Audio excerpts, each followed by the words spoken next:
Bom dia, povo de Deus, graça e paz a todos. O evangelho que nós acolhemos nessa sexta-feira, dia 31 de março de 2023, é o Evangelho segundo João, capítulo 11, versículos 47 a 54, que diz: Então, os principais sacerdotes e os fariseus convocaram o sinédrio e disseram: Que estamos fazendo, uma vez que este homem opera muitos sinais?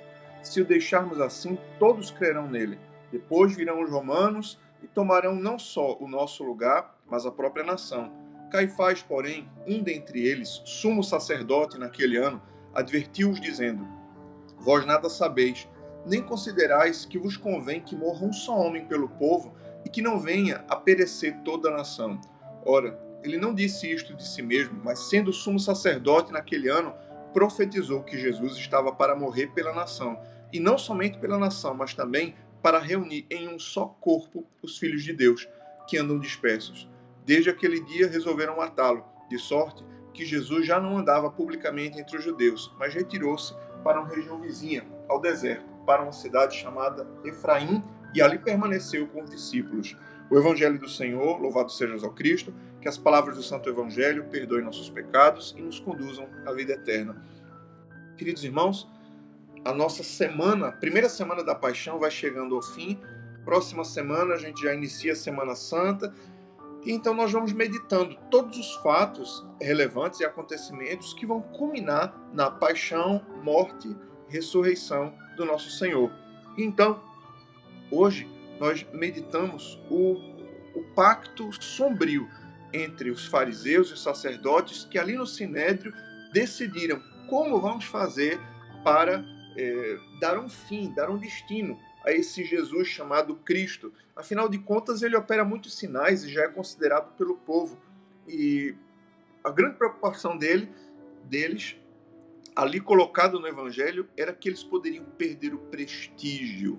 Eles estavam diante do próprio Deus, eles estavam diante da verdade, eles estavam diante dos sinais de Deus, através dos milagres, de tantas coisas que aconteceram, das palavras de vida eterna ali pregadas pelo próprio Filho de Deus, mas eles estavam preocupados com o seu status, com a sua influência para com o povo e não ligavam para a verdade.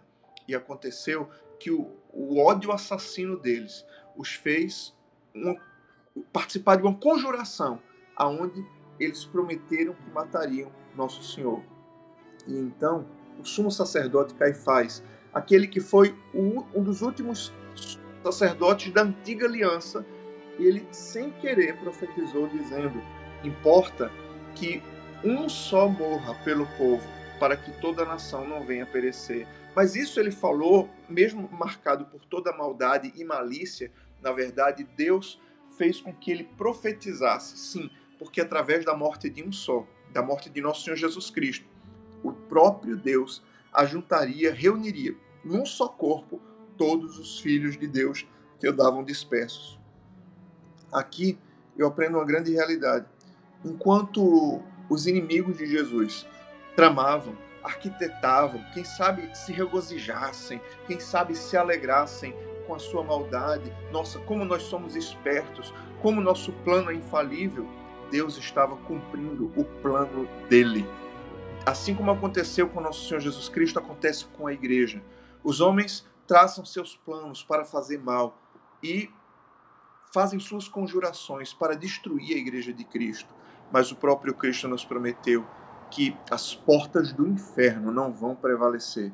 E então, enquanto os homens traçam seus planos maldosos, Deus traça os planos benignos dele. E os planos de Deus prevalecem contra a maldade humana. Sim, os homens achavam que estavam fazendo um grande mal contra nosso Senhor Jesus Cristo, mas na verdade Deus estava fazendo um grande bem para que através do sacrifício e da vida de um só, do Filho de Deus, nós pudéssemos ter vida e vida em abundância, nós pudéssemos ser reunidos num só corpo enquanto filhos de Deus. Assim é a vida cristã. Os homens fazem suas maldades, mas Deus tem os seus planos. E aquilo que os homens fazem achando que estão fazendo um grande mal, na verdade, eles estão apenas colaborando com o plano eterno de Deus na vida de cada um dos seus filhos. Por isso a palavra de Deus nos ensina: todas as coisas cooperam para o bem daqueles que amam a Deus. Tem alguém tramando mal contra você? Deixa eu lembrar uma coisa. Todas as coisas cooperam para o bem daqueles que amam a Deus. Tem alguém maquinando alguma armadilha contra você? Talvez você nem saiba. Saiba de uma coisa. Deus está guardando a sua vida. E embora os homens tracem planos difíceis e planos maus para você, Deus tem planos de vida e de vida eterna. Confie na providência de Deus. Sabe por quê? Porque aquele que te guarda não dorme. Deus abençoe você, Deus abençoe o seu dia. Em nome do Pai, e do Filho, e do Espírito Santo. Amém.